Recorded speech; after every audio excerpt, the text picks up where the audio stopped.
welcome everybody. I'm your host Spark Arrestor. Today we're going to be doing a review on the Milwaukee Fuel half-inch right angle impact. Wow. This 13.5-inch by give or take 2.5-inch amalgamation of ABS plastic and hardened steel is an impact, of course. What else would it be? Well, I can tell you one thing. It's made a great hammer. As you guys can tell, the business end's taken a few whacks. And I won't lie to you guys. Well, let's not lie to each other at all. Anything's a hammer as long as you try hard enough, boys. I'm sure we can all agree with that. But this end has held up great. Taken a few licks. Keep on going. The plastic has stained up a little bit. This little end plate has taken some damage. But after two years and roughly 2 years, 1 year, 1 year and 2 months, excuse me, boys, of business, working in a professional environment, she's held up pretty good. But I will say this, I don't reach for this all the time. I don't grab this every single day.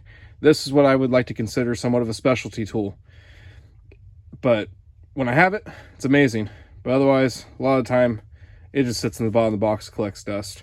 But when she comes to my rescue, absolutely amazing.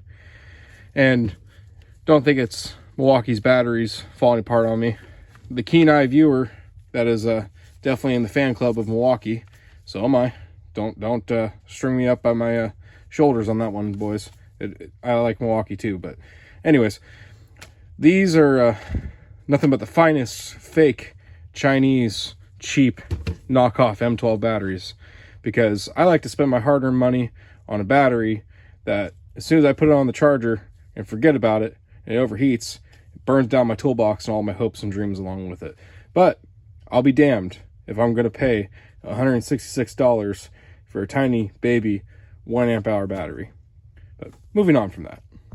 As far as operations go, pretty basic, simple. Got a little flip trigger for your righty-tighty, or maybe that's lefty-loosey.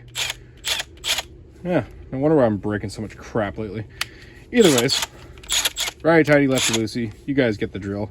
You get a little battery indicator right here, and then you get your levels of take off faster, take off slower, take off kind of slow, and full chooch. As far as I'm concerned, she's never really left full chooch with me, so I haven't really explored any of these ones, so couldn't really tell you guys, but number 3 definitely works for me.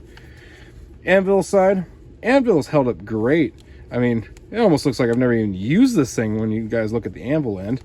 And, you know, we'll take an old vintage snap-on socket, go and slide that baby in there. Holds great. And as you guys can tell, there's no resistance there. You can hear the planetary spinning down in there. This is an impact, not a ratchet. I've let guys use this, and every time, without fail, I swear, I see them go to try to use it like a ratchet, and just, it's funny to watch a guy play with that a few times, and then, oh, I think I broke your ratchet. I tell you, almost 9 times out of 10, I screw with him and say, yeah, you broke my impact. And then I end up explaining to him, yeah, it doesn't work like a ratchet. It's just purely impact. But the only con I have found with operation, and I know I made some banter about these cheap Chinese batteries, but I promise you I do have real Milwaukee batteries too, guys, is every once in a while, when I'm going full bore with this thing, just once in a blue moon, the battery will kind of, well, of course that one's going to hold tight for you guys, but whatever. The battery will come half out, and then probably, this is a great example, these marks here, I'll have to turn around and give her the old 1-2 buckle my shoe and slap her back in and get her going up on me and working just fine. But as far as operations goes, that's the only issue I've had. Now, Milwaukee advertises this thing as 200 foot-pounds of breakaway torque. Maybe with the latest and greatest big boy battery that they make for these things, but I've never really like put it to a torque test to figure out the exact actual numbers.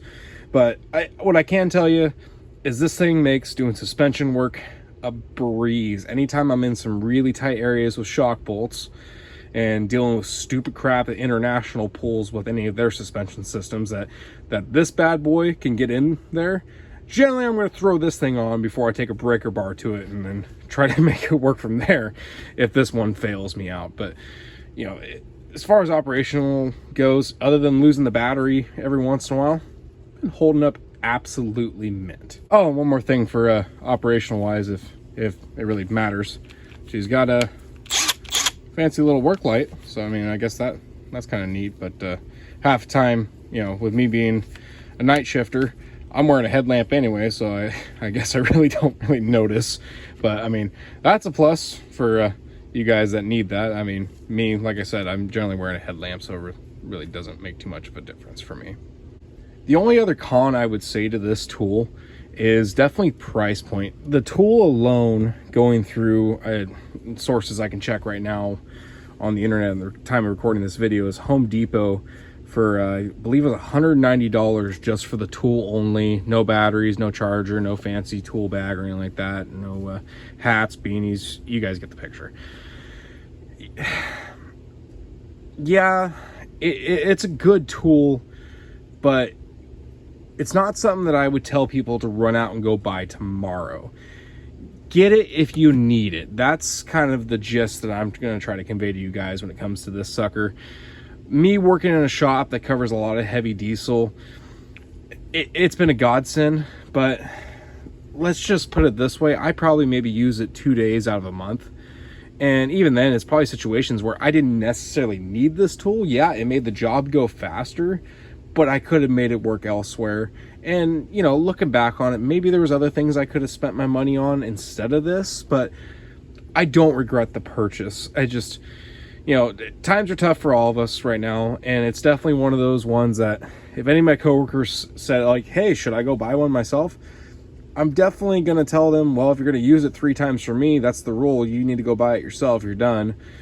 And also, are you actually going to use it enough to justify the purchase? Now, if you can make payments on it and you can work that out and make it a little easier on yourself, by all means, absolutely do that. I just found it, for me, being the better deal to go through the big box store and just get it that way. All in all, the point I'm trying to make is, yeah, she's eventually paid for herself, but it took a while for it to pay for itself, if that makes sense. And hopefully it does to you guys. But all in all, just kind of to summarize, if I was to give this tool a rating of 1 out of 10 being the worst tool in the world, don't ever buy one, and 10 out of 10 being God's gift to earth when it comes to tools, believe it or not, I'm going to give this one like a 7. It's a great tool, don't get me wrong. But, and I'm sure there's people that are going to completely 100% disagree with me, it's situational. I don't reach for this a whole lot, and there's definitely alternatives, but there's a few jobs where I would have been screwed without this thing. Don't get me wrong whatsoever. It's been a great tool for when it's been needed, but I mean, you guys will see more reviews in the future of my other Milwaukee products. This one's definitely one of the nicer looking ones and one of the ones I've actually had the longest. It's held up great and it looks as great as it is because I don't have to use it that much. But other than that fact, other than the battery slipping out every once in a while and stuff, it's been a great little right angle impact. And I definitely would not be mad about getting a second one of these for the home front. But, you know, again, justifying the purchase, you know, well, especially in that case, because I can throw this one in my tool bag and bring it home with me. And yes, it's a long boy. I mean, it's definitely cumbersome. So make sure you got a decent sized bag if you got to throw this thing in a backpack or a tool bag. But yeah, that's where I stand on a rating for this sucker. Well, thank you all so very much for watching. I hope you guys enjoyed the video and I hope it was informative for you.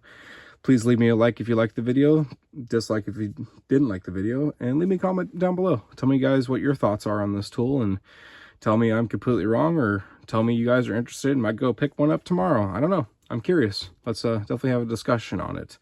But thank you all so very much for watching. Please consider subscribing. It really helps me out.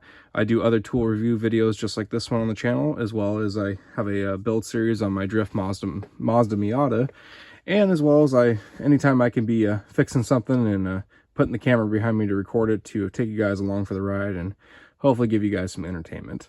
But yeah, thank you all so very much for watching. Y'all have a good one.